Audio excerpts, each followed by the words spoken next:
Land survey क्या है? कैसे होता है लैंड सर्वे? बिहार में लैंड सर्वे क्यों बनी मुसीबत? बिहार में लैंड सर्वे का काम जारी है, लेकिन इसको लेकर जितने लोग उतने सवाल, कई तरह के कंफ्यूजन और अफवाहें।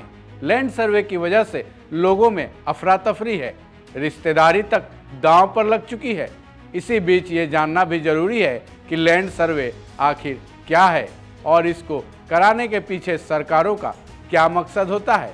तो चलिए जानते हैं। नमस्कार, मैं सुधीर कुमार सिंह, वन इंडिया हिंदी में आपका स्वागत है।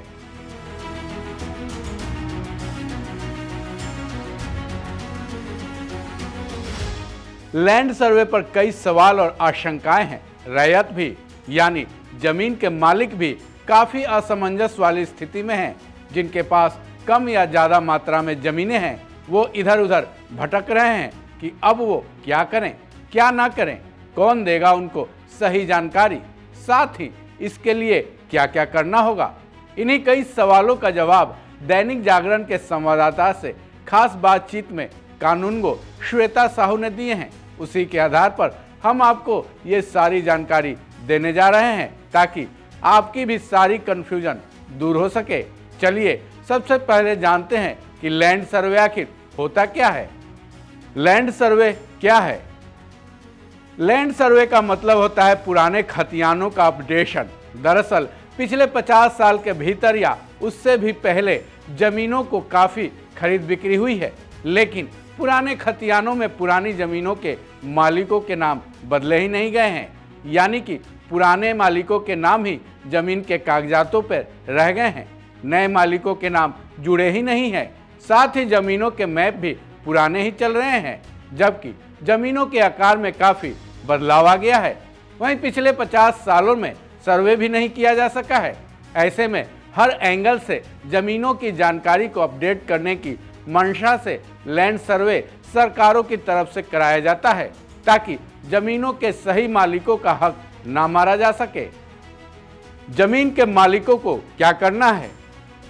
अब सवाल यह है कि जमीन के मालिकों को लैंड सर्वे करवाने के लिए आखिर करना क्या है। इसके लिए कुछ नियम तय किए गए हैं। सबसे पहले इसके लिए आवेदन करना होगा, जिस पर अमीन और संबंधित विभाग के कर्मचारी साइन कर उसे सत्यापित करेंगे। जमीनों के मालिकों को जमीन संबंधित अपने कागजात ठीक कर लेना होगा, जिससे कि नए खतियान में मौजूदा स्थिति को दर्ज किया जा सके। उसके बाद जमीन के मालिकों को रजिस्टर 2 में अपनी तरफ से घोषित आवेदन में जमीन की पूरी जानकारी देनी होगी।